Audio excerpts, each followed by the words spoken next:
Welcome back, everybody, to the Attract and Stand Out podcast. I'm your host, Darlene Holly, and I am so excited for today's guest. She is a director of community relations with the U.S. Vet Wealth. She's a virtual financial firm specializing in military families.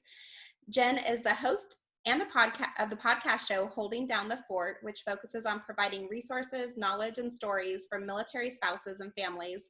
She has a BA in journalism at San Diego State from 2011. She's an entrepreneur, currently on her third business venture. She's a former SoCal girl, right near where I live now from San Diego, California, and she currently lives in Virginia Beach. And she started her podcast in the summer of 2019. Please help me welcome Jen Amos. Hi, how are you, Jen? Hi, Darlene. Thanks for having me. I'm happy to be here. I'm so excited to have you on today. Thank you for coming in. I know that you do such wonderful work for military families and spouses, and I'm so excited to kind of dive into what that journey's looked like for you and how you came to start this. So let's kind of start with a little bit of background about you. What was it about starting this business to focus about military families that really laid on your heart to get started with? Yeah, I'm a former military child. My dad had served in the military in the 80s and 90s, and unfortunately, we lost him while he was on active duty in 1998. And so my family became known as a Gold Star family, which means that you had lost a family member while on active duty. And 20 years later, the last 20 years, from 10 years old till I'm 32 now. But within that time frame, I had this huge disconnect with the military for obvious reasons. And even though my mom had encouraged me to join the military after college, she's like, "Oh, you have your bachelor's now. You can apply to become an officer." I just didn't have that desire. Now, looking back, I wish I did. I wish I at least served 4 years, because I see all my friends who did it, and just the benefits they received from serving for a short amount of time. But it wasn't really until I met my husband in 2016. He is a former Army officer. He graduated from West Point, and he just, after his service, he just had this deep desire to help people in the military with their finances, particularly because when he transitioned out, he was in Germany, and the only job he could find to stay there was to become a financial advisor. And the firm he worked for focused specifically on military, like U.S. military service members. And so he was able to hone in on his craft. And we actually, funny story, when we met, I had a boutique social media marketing agency. I worked virtually, as many social media experts do. And he was actually referred to me as a client. I promise this isn't like normal for me to date my clients, but we had met in that fashion. And when we realized we had feelings for each other, the rest is history. The last 2 years, he decided to grow his business in the East Coast. And I was already transitioning out of my business. I already lived in San Diego for 20 years. And I thought for myself it was a good opportunity to examine or explore this opportunity with him and work internally.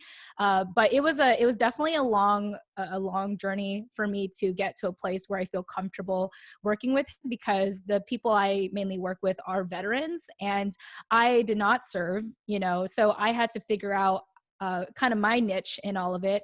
And I had found that really out of all of them, I was the only colleague, I guess you can say, or team member that was from a military family. Now, I know there's 1 or 2 other colleagues that have a military family background, but I thought that was my way of really contributing. So while my husband focuses on veterans or attracting veterans to our business, I focus on attracting military families, particularly spouses. And I have really I'm learning and continue to learn to craft my messaging through my podcast show, Holding Down the Fort. So that's my background. That's amazing. And thank you for sharing all that, because I know it's got to be hard, like from being young and losing your dad, and then meeting your husband and kind of having like almost like that connection back to the military for you, because it sounds like you kind of pushed it away for a while, which I would totally understand and get, and then like it brought you back to it, so you're able to kind of go back and serve and help support people that need your support and help so much, right? Like it's such the community of military, like I know that they just have like you're able to go in and support and encourage and help guide them the way that they need to, which I love that you do. I Yeah, thank you. I think it's interesting. Oh, go ahead. I love. was just gonna say that I grew up in the military. My stepdad was in the Air Force, so I know what it's like to kind of go through like moving. We moved a couple of times with the military, and then like there's just a lot of things that civilians don't realize, especially like of what happens during that process and how you're able to go in and kind of give that extra guidance. Yeah, absolutely. It was definitely an interesting, it was a long journey figuring out my niche, as I mentioned. And I actually have to give credit to you, Darlene, because I had met you through SCORE Mentors, and I was seeking advice for my podcast show. And you had shared with me this document on how to really hone in on who your avatar is. And so I took that document really seriously. I think I answered literally every question, and you had helped me with my messaging. And so I just want to thank you for that. And I want to kind of be a testament to, to your awesomeness. So thank you. No, and it's so important when it comes to like figuring out who your audience is and who your ideal client is going to be, and make sure that you niche down so that you can get like that clear messaging. I know that's something that we talked a lot about, was like finding the right message to attract the right people to you so that you could stand out and really start owning what you have to offer to the world. So I love that you were able to take that information and just kind of fine tune it and figure out who it was for you so that you could start showing up and create the messaging and the marketing message that you needed to grow your business.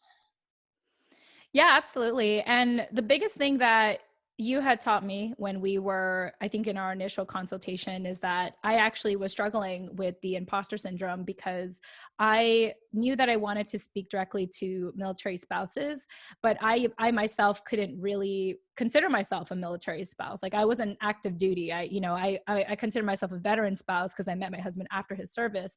But in a way, I felt like I had to be one of them to help them. And you said something that really resonated with me. You said, like, as long as you're focused on serving, it doesn't matter like what your background is. It doesn't matter if you're not them. Like if you're serving and you're helping them and they see value in it and they are being helped, then that's more than enough. Like that's more than enough credibility. So that helped me kind of overcome my initial hump some time ago. I don't even remember when we spoke. It was definitely some time ago, but that really helped me be like, oh, okay, like I can do this show, and I can do the show, and I can market myself in this type of fashion, because at the end of the day, it's not about me. It's about the people that I can help. Even if I don't have a direct, I don't directly relate to, the target audience I'm trying to speak to. Yeah. And so many people, I think, struggle with that exact thing, where some of us come into it because we've been our ideal client before and we know kind of what that struggles are. And then others of us come in because we have a serving heart and we know enough about it that we're able to be that resource and be that person. So I love for you how you were able to like transition so quickly. Like, I don't have to have been in their shoes. I just have to be able to walk alongside them and support them and guide them and help them with what they need. And that's all that we as business owners can do, right? Like we don't have to have been in those exact same shoes. A lot of times it's more of a support mechanism and the ability to show up next to them and help guide them and get them what they need, and do it from a place that it's our passion, it's our heart, it's what we want to do, and it's how we want to show up and how we want to serve. So you did that in such a beautiful way. Like when you had that aha moment, it was pretty cool to watch how you realize like I can do this. Like it's in my soul. It's what I'm supposed to do. And I don't have to have been there. I just have to be the person they need right now and show up in that way. Yeah, I think the biggest way I can, I guess, compare, if the thing I can compare that to is like when people say to me like, oh, you're a really good conversationalist, but I didn't really say anything. I was just listening, and I think that's what we have to do as like business owners or as people marketing ourselves is, focus on listening to the client and focus on their needs. Like my podcast show is really about, it's really been a lot of market research, just hearing what the needs are of the community today. And so I'm glad that I was able to work past that and not make it about me, and not feel like I had to be the most credible person out there. Cause yeah, that was definitely a big, that was a big mental block for me for some time. Yeah, I'm so glad that you got through it because you are doing amazing things. Thank So you. tell us a little bit about some of the things you've had to overcome as you've started on this journey with helping the military, and then also with starting with your podcast. Like, what were some obstacles that came up for you during that process?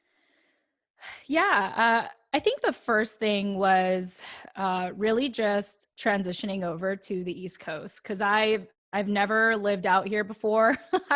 I experienced the four seasons when I was a kid, when I used to live in Japan, but moving out here and experiencing the four seasons in your adult life, I'm so glad that I work from home because I remember the first time it rained or not rained, sorry, the first time it snowed when we were living in Richmond, Virginia, before we moved out here.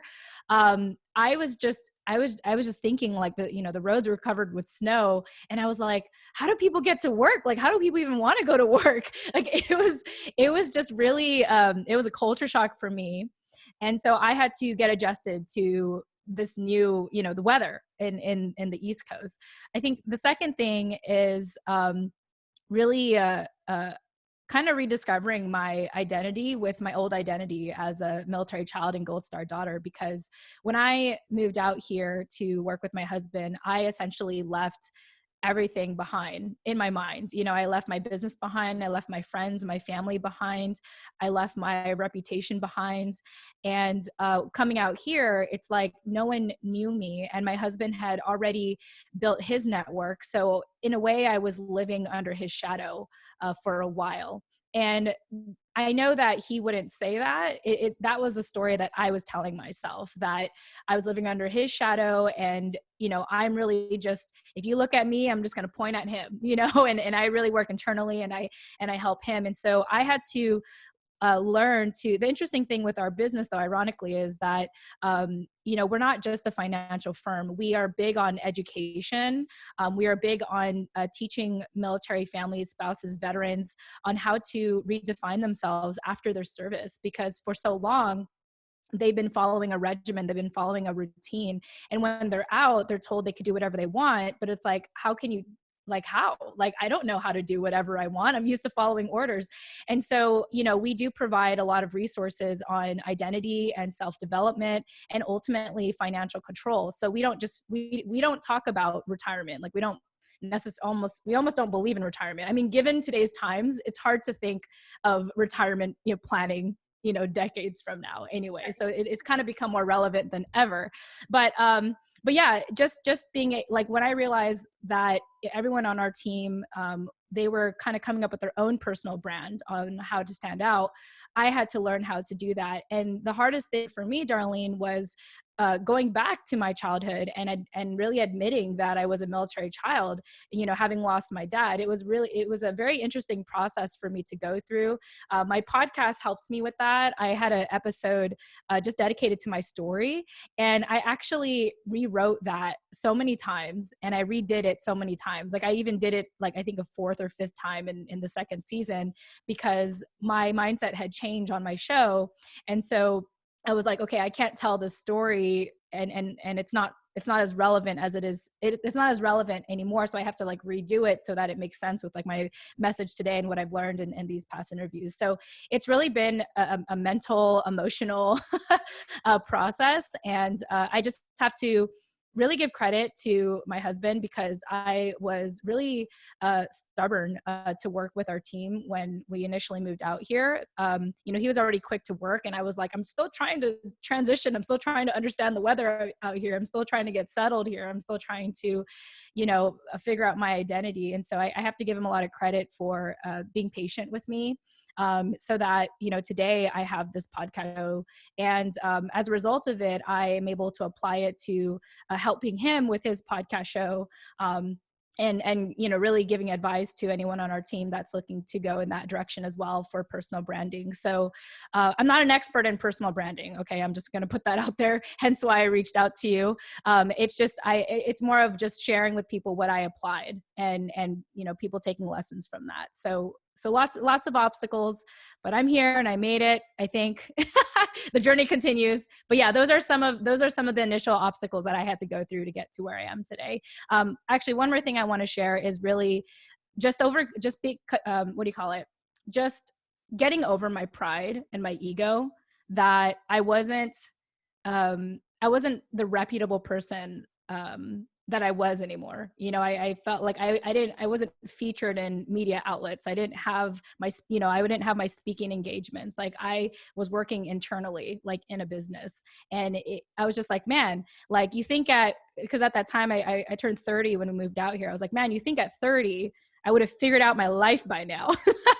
I thought I like stacked the blocks right, but I was essentially starting over, and I had to really humble myself and be okay with starting over and rediscovering my identity moving forward. So.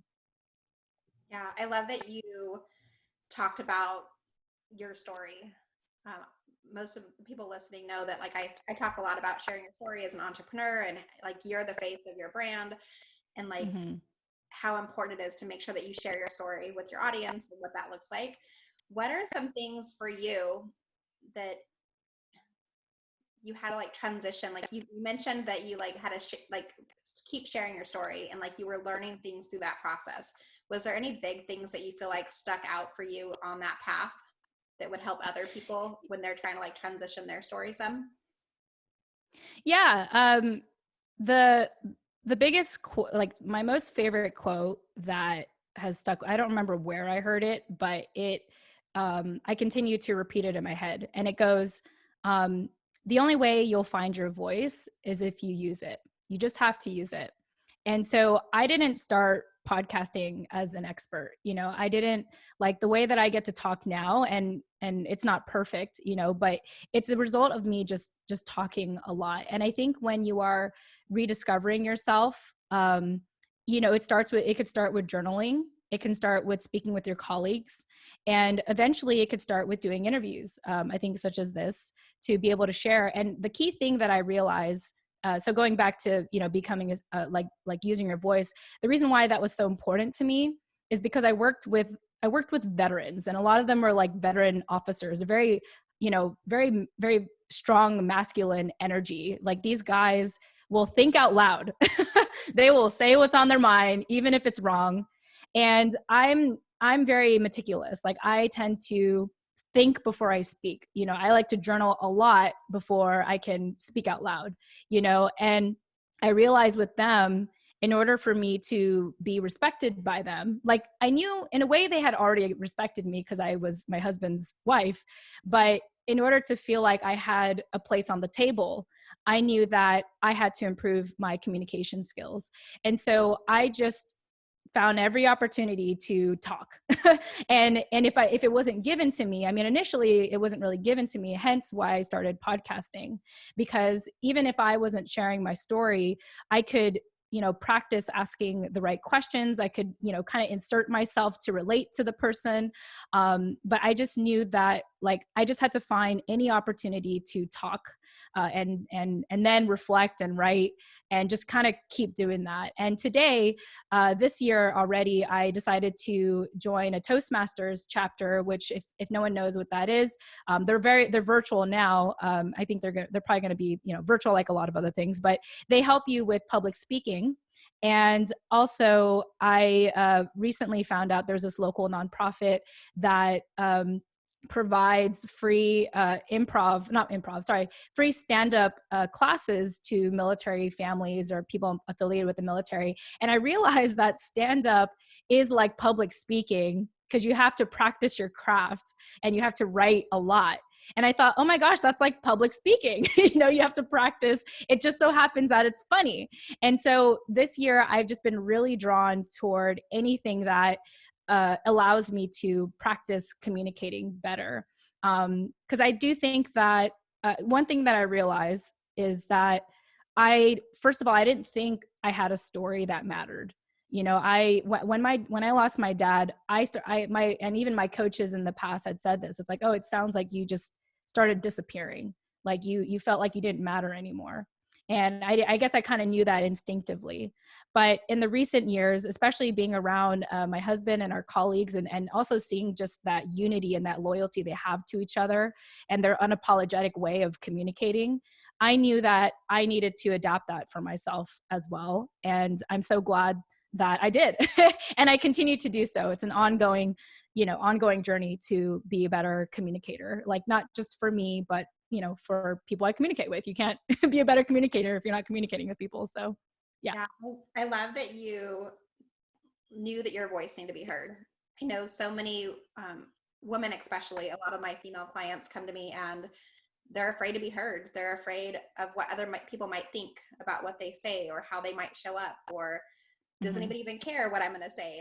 I know I wasn't necessarily told this by my family, but I remember hearing like, where children are meant to be seen, not heard. Like some of those things that Yeah. messages we heard as children, like those stick, and it's hard sometimes to uncover that that's like a subconscious behavior that we have, or a subconscious message that we've been told. So we like hold on to that, and we're afraid sometimes to speak up. We're afraid that people might not want to hear us, or that our point of view might not matter. So I love that you're like learning, like that you taught yourself to speak up and to be the voice, and to be, especially in front, like in a group of military. I can imagine like at first it's hard to be heard because they're, like you said, it's a big group. They have big opinions. They're not afraid to speak their mind. And yeah, like I grew up in a military household, so I can remember being a child and like my family having family friends over, and they're a rowdy group. Like everybody had their opinion, and sometimes you, like, unless you purposely put yourself out there, nobody would even notice that you weren't speaking, because everybody else had to say. So it's so important that we speak up and we share our message and what our point of view is and what matters to us, especially in this time, like especially as women, like just getting that message out there is so important. So I'm so glad absolutely. You got up on your soapbox and you're sharing your message and you're being heard, and you're putting yourself out there. Especially like Toastmasters is an amazing organization for getting comfortable speaking in front of groups. But and I love that you mentioned that you're doing this improv class in your community, because I just was speaking with one of my speaking coaches, and she took an improv class recently because she wanted to start adding a little bit more humor to her messaging. And I was like, yeah, and I think I'm funny, right? Like most of us think we're funny, but yeah, but we're not. Either we're not, or we're funny in our head. Like my kids think I'm funny, and I'm like, I'm hilarious. Right. It's such a fun way to learn to speak and to add humor and to speak in different ways than we were originally taught. Like it's okay to have like some of your personality to show up and to shine in your messaging. Like that's one of the reasons that I wanted to start my podcast, is I wanted to be able to have more people's stories told. People like a lot of my clients love to hear like the journey and the process that happens for other people, because we can all learn so much from each other. We don't have to feel like we're alone. We can feel like there's other people on this journey with us. And as entrepreneurs, a lot of our family and our friends are not entrepreneurs. A lot of them, right, in the military, or they work in corporate, or they do other types of careers where they don't have they're not putting themselves out there as much. And so as entrepreneurs, we can feel alone often, right? Like there's days where you're like, I'm the entrepreneur in the whole entire world right now, because we're sitting, especially right now in these times, we're all at home, we're behind our desks, on our Zoom calls and on phone calls, but we feel alone. It's hard to see that other people are still out there doing the thing. So it's important that we stand up and share that message and get out there and let other people know our side of the story, and not just not allow other people to speak for us, I think. Yeah, I 100% agree with you. And I really do want to talk more about, being a woman in business, particularly for me, a woman of color in business. I'm the total opposite of my husband. My husband is white. And, on paper, people will say he's privileged, and he hates that word because we have these deep discussions, and I tend to give him what we call white guilt. He feels bad for his for him. He's like, well, I grew up in this skin, like I can't do anything about it. I was like, I know, and our conversations are really interesting, and we always I do my best to speak out of love, and try to give him perspective on how of just like the different struggles we had, because he did have struggles. I don't want to minimize that in any way. He definitely had his own fair share of struggles. It's just different. It's just different for a woman of color, because if you look at someone like me, typically doesn't talk out loud, typically is submissive, is almost groomed to be the matriarch of the family, to be the stay-at-home mom, to be that nurturing personality, and, have that feminine energy. And although I have all those, I also can, be outspoken. I can, make my space on the table. And most, I think in general, men have been propped to speak their mind, where women are supposed to be in support of that. They're supposed to be like behind the scenes. And now that women, not now, I mean, for any woman who decided to put themselves in the forefront, to be the face of their business, it's very natural to have the imposter syndrome, because you think like we were not prepped or propped to be in that position. We have to work twice as hard to get half as far, as a man sometimes. And I'm not like a feminist. I don't claim to be a feminist in any way, but, just in personal experience, just seeing like how hard it was for me to build my second business, my social media one, and how difficult it was for me to build those connections, where my husband, who graduated from West Point, I mean, all of his classmates are successful in their own way, even after service. They're all entrepreneurs, business owners, or they're in high exec roles in corporate America, and so it's just a different experience, but it's not a lesser than experience. Like there's still space for you on the table, even if you build it yourself, and your voice does matter. And if you do feel like you do have the imposter syndrome, or you do feel like you're not meant to be there, that just see that as normal. Like I that's what I had to learn. I was like, oh, this is normal. Every woman I talk to has gone through this experience. So let's just laugh about it and show up anyway. So I've had to learn to do that. And I still struggle with it. Okay. Even though I sound very confident, it's only because I've grown more comfortable just sharing my insecurities out loud. So. Yeah. And I think a lot of women share in that, like the more that we do speak up and the more that we allow our voice to be heard, the easier it is for us to continue to do that. But it's those first couple of steps, right? Like they're scary because you're used to kind of maybe having a seat back and just listening. Yeah. And now exactly. You're invited to the conversation and you're putting yourself out there. And once you start to speak, other people are more apt to start listening more, and even turning like, well, what's your opinion? Like, right. And usually you do. So it opens doors and it opens conversations. And I love that you mentioned like the seat at the table, because I think it's so important, like that you pull your own chair up and you have a seat at that table and share exactly what your experience is, what you're feeling, what's on your heart. That's when so much goodness can happen and so much can be changed in our world. Like the amount of women that are pulling up their seats to the table at this point in 2020 is a beautiful thing, because it's been a slow process, right? Like it's been happening for years and years, but it's been slow. And I feel like every single year, like I know it's going to get even better. Like I have a 9-year-old daughter, and I'm excited for what that's going to look like for her. And, another 10 years when she graduates high school, how she'll be able to, feel comfortable sharing her voice and putting herself out there. And it's something that I feel like every generation has a better opportunity and a chance because of the women that have come before and are doing the baby steps to get us there. Yeah, absolutely. One more thing I want to add, I just thought about this in my head, is that I think that in general, men have been propped to ask for forgiveness, where women have felt compelled to ask for permission first, right? And I think that the only reason why we think that we don't have a space on the table is because we think we have to ask permission. We think we need to wait for someone to bring us to the table or to, have a chair for us. Where in reality, just like what you said, Darlene, it's like we just got to pull up our own chair. Because what I come to find is that it's not that people on my team didn't want to hear me.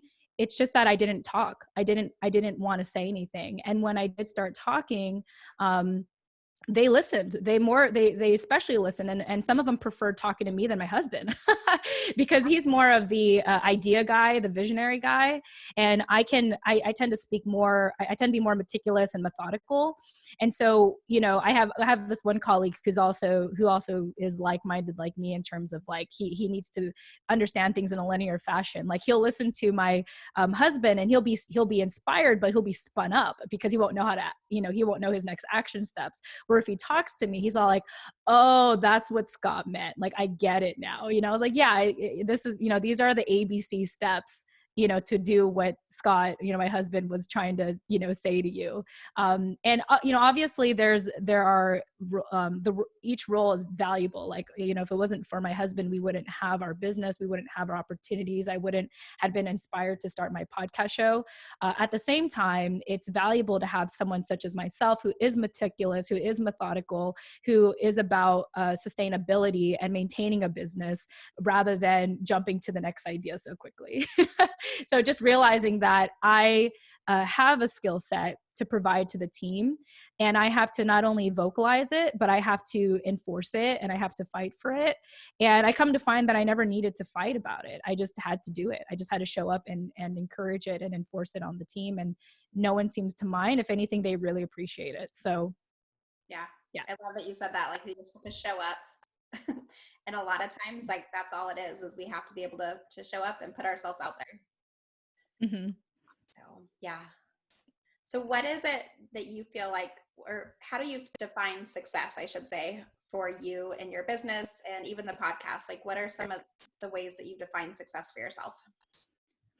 Oh, that's a really good question. I want to give a shout out to my friend Romina from the RM podcast FL, because she asked me the same question as well when we met in person and then on her show. She was like, what does success mean to you? And I think my answer is still the same. So I'm going to say it again.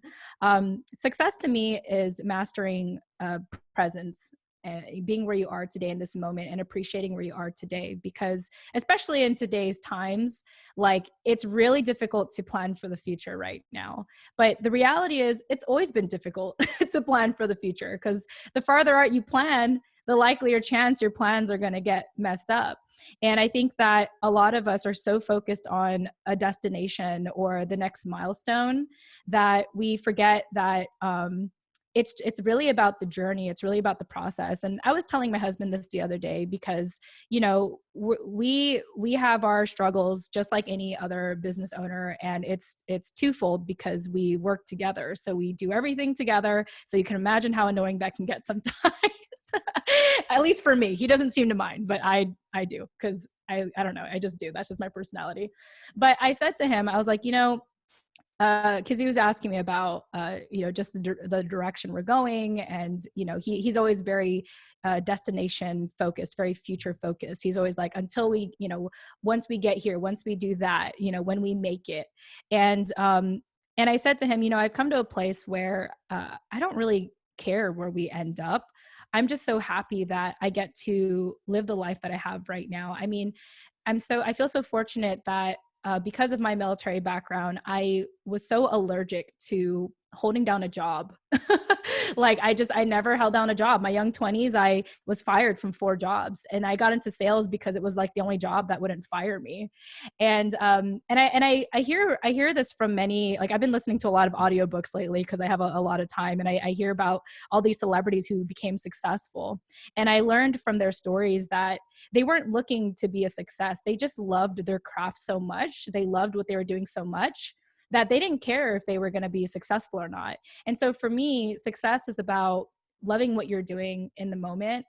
Even if it's processing those hard feelings, even if you're going through some hard times, it's really important to feel your feelings. Mental health is important, everyone. And I think if you can master appreciating where you're at and really processing where you're at, you'll appreciate the next moment. And before you know it, you'll be looking back at this long, road that you walked, or, journeyed, I guess, and realize like, wow, I really am a success because I didn't stop. I didn't quit. I kept moving. And that's really the beauty of life, I think, is just keep moving. Keep moving, keep experiencing, and keep allowing yourself to do that. Because I hear some people, like some people I know in my networking space, where they are trying to wait out this pandemic before they take any more action on anything. And I'm just thinking, like, we're not going to go back to normal, everyone. Like, even if we go back to normal, it's going to be a new kind of normal. Virtual reality, like going virtual is going to be part of everyone's life now. Like, I think a lot of companies are going to have to keep that in the program, because they have no choice. And they're beginning to realize the benefits of people working from home, less commute, less pollution, more quality time with family. But yeah, I think that's what success is mastering being in the present, and realizing that the future is the present, and it's all you really have. And when you realize that's what you have, you can really act accordingly. You can focus on the resources and the knowledge that you have in front of you, and act accordingly. So yeah, long answer. I think that's how I would define success. That's so perfect, because you were so spot on with how I feel about it. Like, it's enjoy the journey, like enjoy every single day and every place that you're at. Because if you're too focused, right, on like trying to get to this big goal that seems Mm-hmm. almost too big and unattainable, and if you miss the mark, or if it takes longer than you think, like that's when we beat ourselves up and put ourselves down, or we give up on ourselves. But if you just like Yeah. day by day and step by step, and go for it each day, just show up however you need to get through that day and to reach your goals for that specific day. Like, you don't want Mm-hmm. to like blink and miss it, right? It's almost like with a child, I guess. Like, they grow up so fast, right? Like, you don't want to just have Mm-hmm. an adult child. Like, you want to enjoy, like, Right. in the baby stages, and then as they're crawling, and they're a toddler, and then they're preteen, and all the fun stuff that comes with that. But like, enjoy every single day. Don't just Mm-hmm. expect to get there already. And so many people are always so focused on like, well, like you had said, like, as soon as I do this or this happens, then I can Mm-hmm. be this person. And yeah, you might be, but you could also be that person today and have the same Yeah. joy and the same beautiful moments right now. You don't have to get there. There's no place you have to get to. You just have to be right here, be present, enjoy the moment, and spend time like with the people that are around you every single day. Yeah, and I don't know the correct term for this, but it's something along the lines of like the gold trophy syndrome, like for athletes who have achieved that gold medal finally. They're first in their field, or whatever you call it. But it said something like, it was something along the lines of like, these people who finally achieve their goal, they get so depressed and lost afterward, because it's like, okay, I did it. I worked so hard, for 4 years to get into the Olympics. I won, but now what? Like that was my identity. That's all I worked for. That's all I focused on, and I don't want to get to that point in my life. I don't want to get to a place of, quote unquote success, and I have no one to share it with, or I don't even recognize it as success, because I'm already, I've already heightened my standards. I already like moved the finish line much further down, like I don't even appreciate the milestones.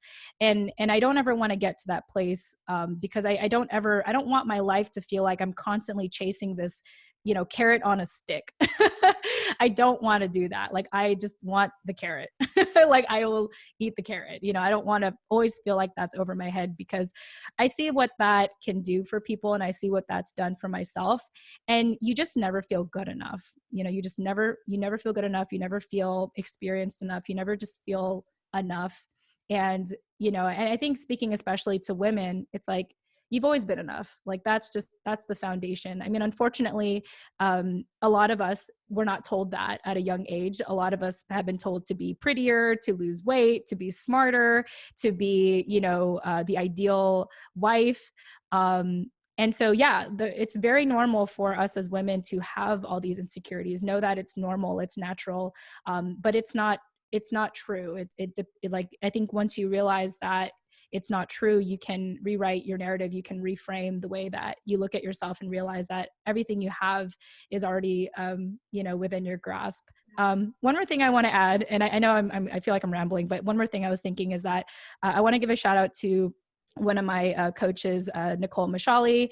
She has this group called Manifesting Magic, and she had taught us the importance of setting intentions instead of goals. Because if you set goals, it's like having an expectation. It's like setting a future goal or a future plan or a destination that we all know by now, especially in 2020 at the time of this recording with the pandemic, those goals are out the window. Your New Year's resolutions are out the window. But if you set intentions, if you say, for me, one of my intentions is I am an effective communicator. It's like, I don't know where that's going to take me, but all that matters is that in this moment, I'm going to spend, the rest of my life or however long I intend to just become a better communicator.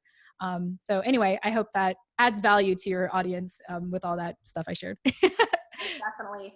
And you had talked about like the celebrating too. One of the things that I had to kind of train myself to do was to celebrate the small stuff. Mm-hmm. And so now I try to like focus on that. Like if I have a win that's maybe like it's a step in the process of maybe what my big goal is, but celebrating those little wins along the path, whether that's like a tiny bottle of champagne or having a glass of wine for myself or going out with my husband and doing something to celebrate some of these wins that we have. Like, I think it's important that we celebrate the wins no matter how big or small they are too. We don't always be like, oh, well, we'll celebrate, by doing this in 5 years when we make this much money or we accomplish this goal. Like, what about like on Friday night, just celebrating like that you did, these 3 things to get yourself that much closer. So like always try to find ways to celebrate. Like I'm always looking for like, oh, I can celebrate that. Like let's go out to dinner and celebrate that, I checked this item off my list, or because, I got a client, or I had a call with somebody who's a prospect. Like celebrate some of those wins because those are important, just as important, those little baby steps on the journey as like the destination can be as well. Yeah, absolutely. And I think in addition to that, realizing that the fact that you're choosing to design your life every moment of every day is a celebration in itself. I think that, and this is just my background of having immigrant parents from a third world country. I'm so grateful to be an American. Like, it doesn't matter. Like I'm grateful that I was born as an American, because I just think that no matter how bad things get, I could always reinvent myself. Where in many other third world countries, women do not have this luxury. Like, we would not have this luxury to talk the way that we are in many other countries, as women. So I don't take that for granted. And also I take that as a responsibility to talk, and to talk a lot and to, connect with incredible people like you, Darlene, and speak to your community, and being a part of it as well, just because it's like, we just have to remember that we're in a very fortunate time. I mean, I know people could say it differently given the pandemic, given politics or whatever, but just realizing that in America, like, it's such a gift to be in America. You can always start over. You could always reinvent yourself. You could always reframe your story. And it's just so much easier to do it here than many other places in the world. And when I am reminded of that, I like I said, I take it as a form of responsibility to continue failing forward and just showing up as I am and making mistakes as I go. And that's it. So, yeah. I love that, especially like the failing forward, because we're going to fail. We're going to make mistakes. Things are going to happen. Pandemics are going to happen. There's going to be so many things that can happen that, breaks our heart, but it's also a silver lining that we can look for in each of those situations. Like, there's a lot happening right now, but there's so many good things that are happening because of what's happened. Like, families are closer together. People are taking more time to relax and, fill their souls up with hobbies that they haven't been able to work on for years. People are gardening. People are reading books or playing board games with their families. And some of these people haven't done this in years because they're burnout, they're exhausted, they're stressed, they're doing 2-hour commutes. Like there's just all those things. And now they're able to kind of look for that silver lining and say, well, yeah, this has happened and it sucks. But like, there is still like that beauty, like this, when the sun rises, like the next day, like it's like every morning's a new gift. And so we have to hold on, just keep moving forward. Absolutely. You know, just being reminded, like reminding yourself like, hey, I'm breathing today. Some people have a hard time breathing. You know, some people need a machine, you know, to help them breathe through their neck or talk through their neck. And, you know, just realizing how able we are, our physicality, that we have a roof over our head. Just, you know, if anyone ever wants to practice gratitude, I think you can, I encourage you to look up Maslow's hierarchy of needs and just be thankful for every level that you know that you have fulfilled. Like your basic needs are fulfilled, your security needs are fulfilled, your social needs are fulfilled. Like, yeah, we can't do face to face right now, like physically, but you know, being able to do Zoom sessions like this, being able to listen to other people's podcast shows, being a part of online groups, being a part of group chats on your phone, like having that fulfilled. And if anything, I'd like to believe that this pandemic is giving people time to really reflect on their lives and really decide what they want to do once things go back to normal, quote unquote, or who they want to be when it is time to establish a new normal, when we're all able to see each other again. So yeah, just tons of gratitude. It's very important to realize that even as women, we are privileged. We're privileged in our own way. Maybe not to, you know, the way that you would compare yourself to, you know, like let's say my husband, like a white man, but we are privileged in our own way, and it's up to us to see those privileges. Yeah, absolutely. Well, as we kind of wrap this interview up, I have some fun questions I'd like to ask all my guests at the end, just so we can kind of get to know you a little bit better. So my first question for you is, do you have a morning routine?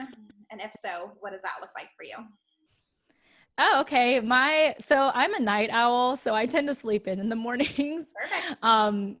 Yeah, but what I do one of the first things I do when I wake up is I listen to audiobooks, or I'll do some kind of personal development, because I realize that if I don't, I tend to wake up with anxiety. I tend to like think, like, oh gosh, like what do I have to do today? What does my checklist look like today?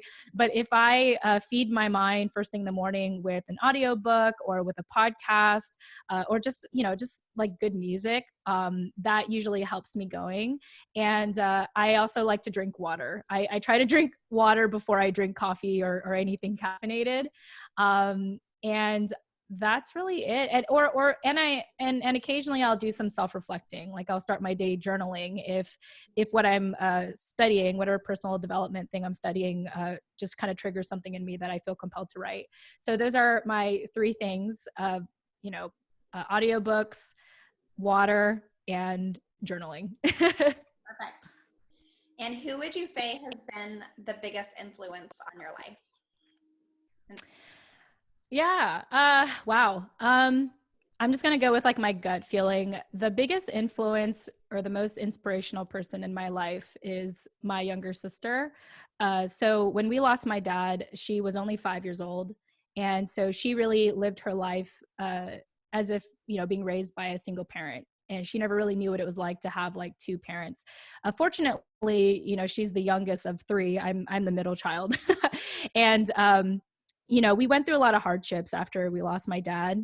And my sister really inspires me because I always like to say that her success is my success, because the fact that, you know, my brother and I, we both went to the same college.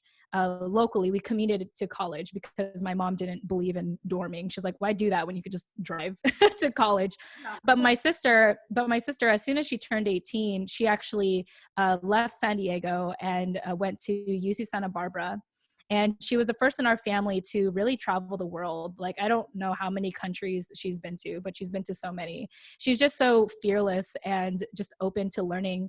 And the reason why she inspires me is because it's kind of like a pat on my own back that I I didn't let whatever challenges that my family went through, like my relationship with my mom, and all the things that came after losing my dad. I'd like to believe that as an older sister, I was able to protect that from her, so that she didn't have to grow up with the same traumas as I did. And of course, she has her own form of traumas. Like, I did realize that I overprotected her from certain family members that, she didn't really have a relationship with them because of me.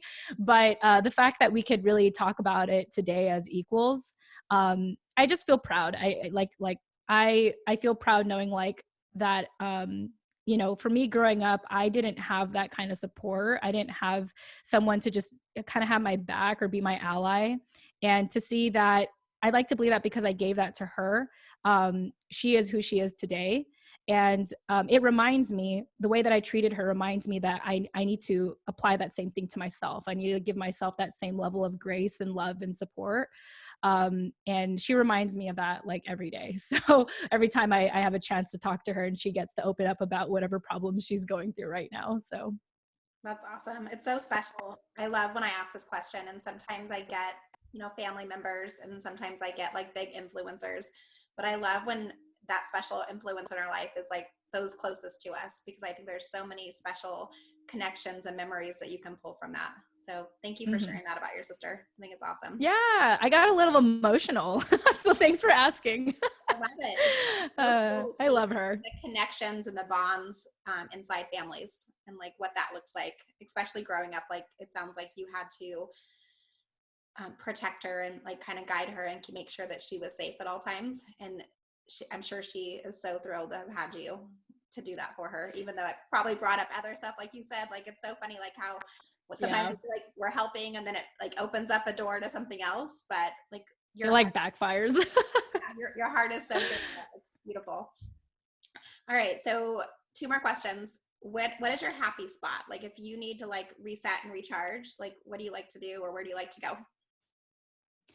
My happy spot is the beach. So my husband and I live on the beach, and one of the first things I do in the morning when I do wake up, my morning routine is as I'm listening to my audiobooks, I have the fortune of looking out my window and seeing the beach.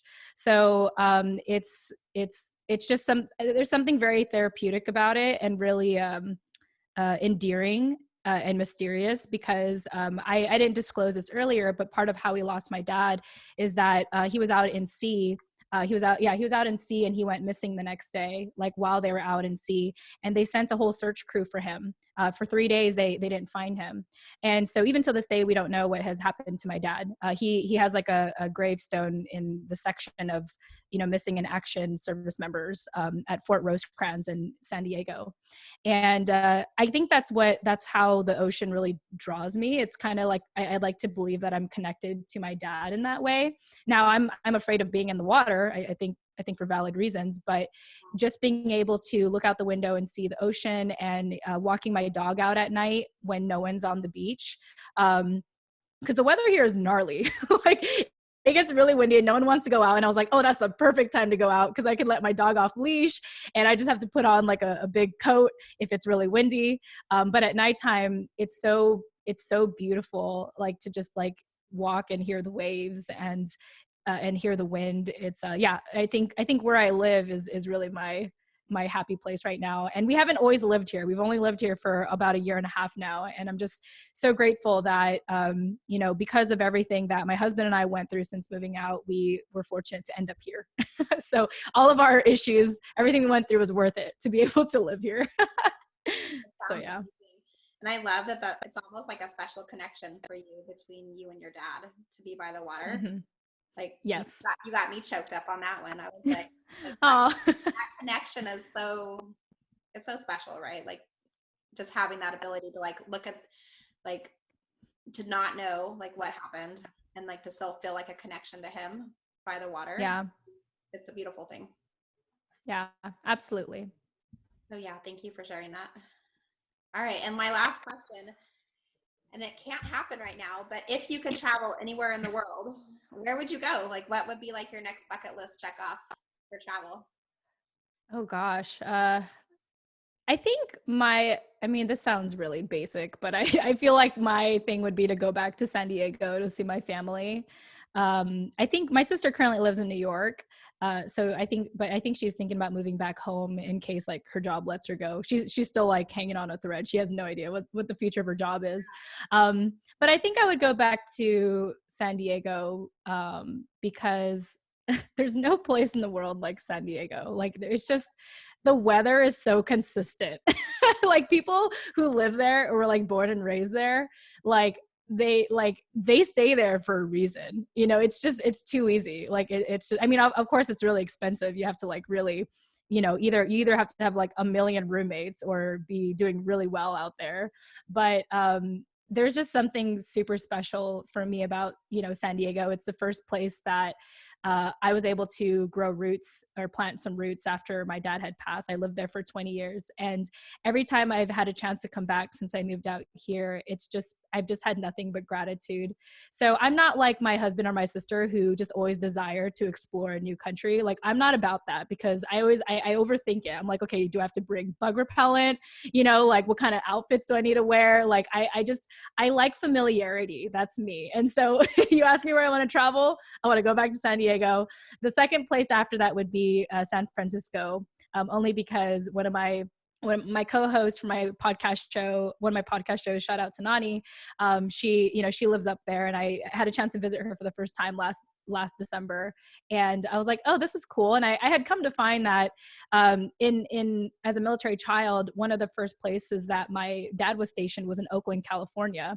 And so I was actually a baby when I first went there. And so to go back there in my adult life, I didn't realize at the time. I was like, oh, wow. Like looking back, like, oh, I didn't realize that's where my dad was, Oakland, California, until after I left visiting my co-host. So yeah, San Diego. The best part too is we can get together and have wine together. Yes. Oh my gosh. It's so great. One of my friends out there, shout out to Hilton, he just texted me an article because I like people like my friends in San Diego, they text me stuff all the time, like what's like the latest news. Yeah. And I hear that San Diego is slowly like the restaurants are slowly opening up again. And so he was like, yeah, I just thought you should know. So next time you're in town, like we can go out and like go to the restaurants. I was like, he's like, this is your excuse to come back. And I was like, okay, we'll see. And you gotta check the airlines, make sure it's safe. And you know, I just got to make, there's a lot of things to make sure before I go traveling again. But yeah, San Diego is great. And it'd be great to meet you, Darlene, in person. And the world is going to open back up. Like we will be able to go out to eat again and like do all these fun things. And it's so funny how like some of us are like chomping at the bit to do it, where other people are like, I'm totally happy at home. Like I don't want to leave. Yeah. Yeah. It's funny because I love working from home. Like I've always like just complained every time I had to go out. I had to go to a meeting or I had to like dress up or something. But since everyone started working from home, I somehow started to get disgusted by it. I was like, oh, I want to go out now. Like I don't want to be home and like, I don't know. I guess it's just like rebellious side, like trying to be different.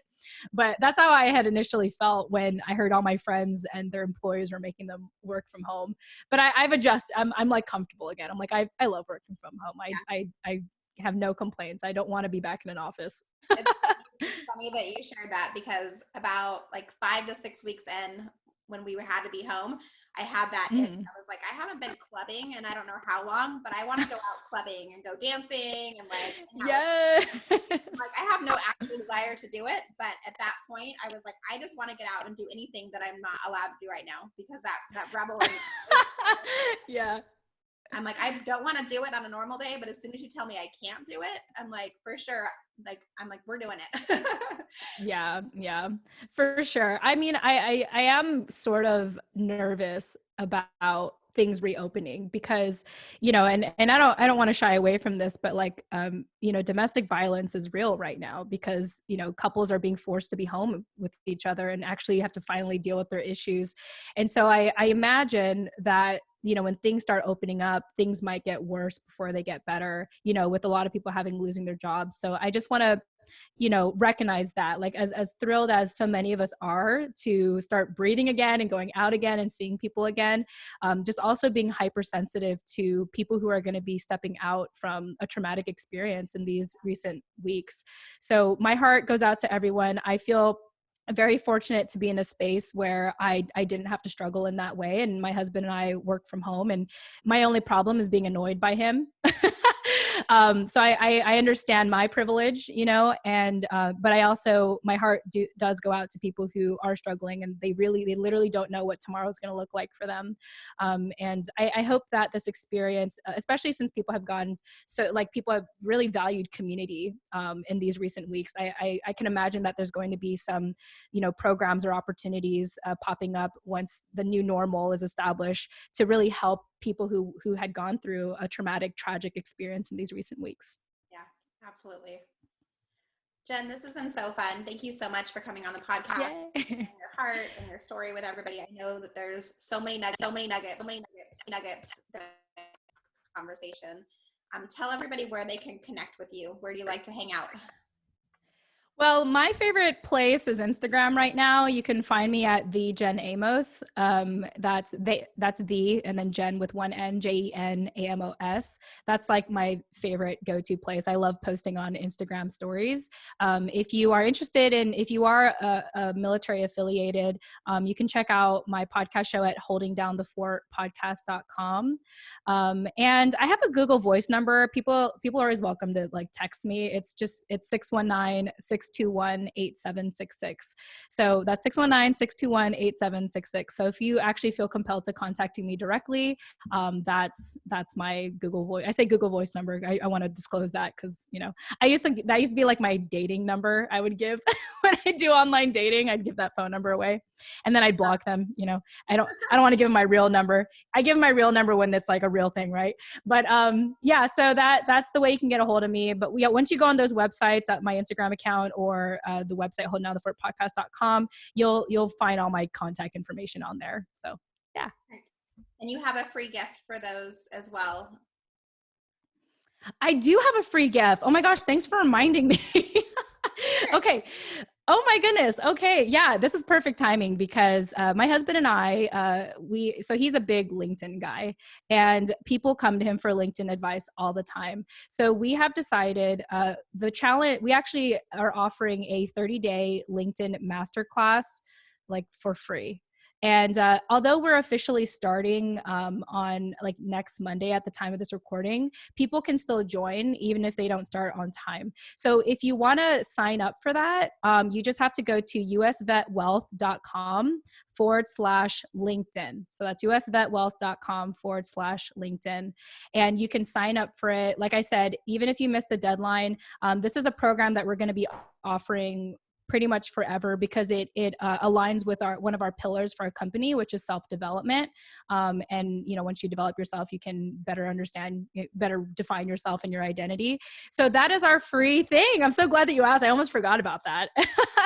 and I know that a lot of people right now, because they're considering a change of career or they want to really start a side hustle, and most importantly, people are realizing that they need a personal brand online, and they don't know how. That's definitely the thing I recommend offering. Obviously you can stop anytime, like it's free. Like, what do you have to lose? So please check that out. Would love to have you join us. We're a fun group of people, I'd like to believe. And yeah, there you go. Thanks for asking. I totally forgot about that. So all of Jen's information is below in the show notes as well, so that you can reach out and connect and take her up on this amazing gift, because LinkedIn it's a beast of a platform, and most people are used to Facebook or Instagram. So when they switch over to start marketing on LinkedIn, it's a whole new ball game, and there's so many different types of tricks and ways that you can show up in there. So thank you for creating such a beautiful resource.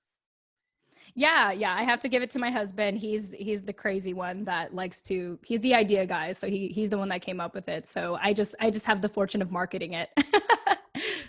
Good to have your voice heard through it, so it's perfect. Yes, yeah. I mean, I mainly help him organize it. So if it wasn't for me, it's a collaborative effort. Love it. I love that you pull together and like you guys have such a a cool relationship where you guys are working together and you're doing things on your own, but together at the same time. It's cool. Well, Jen, Thank thank you so you. much Thank you. for the show. It's been so fun to talk to you. Thank you so much. Yeah, it's my absolute pleasure. Thank you so much, Darlene, for this opportunity and for amplifying voices like myself. It's really appreciated, and I really respect you and admire you for it. So thank you.